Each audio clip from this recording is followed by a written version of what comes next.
morning, Minnesota. The cannabis industry is taking off. It's happening. But you know my story. I went to federal prison for 8 years for cannabis.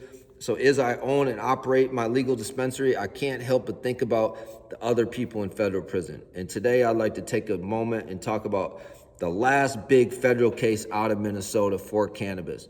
Happened to be one of my friends, David Gale, along with his brother, Danny Gale, Robert, Douglas Finch, Frank Kittleson, Patrick Mayowski, and Daniel Thomas.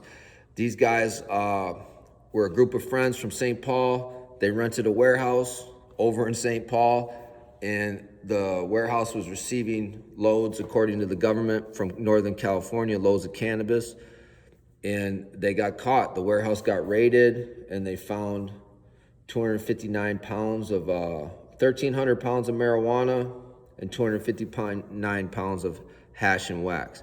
If you ask me, they were doing a service and they were bringing medicine here, but the disproportionate sentence that they received is ridiculous. These guys got 10 to 15 years in federal prison for selling cannabis. Danny, I believe, was a first-time felon, and we need to advocate for their release as we have rescheduling. So all the dispensary owners and everybody, you should know these names: Danny and David Gale, Frank Kittleson, Douglas Finch, Patrick Mayowski, and Daniel Thomas. These guys have been in prison now for about 3 years on this cannabis case, and unfortunately they all have like 6 to 8 years left. So much respect for me. As we're selling cannabis, I'm thinking about these guys, I'm in contact with them, and we need to help them as much as we can. Thank you.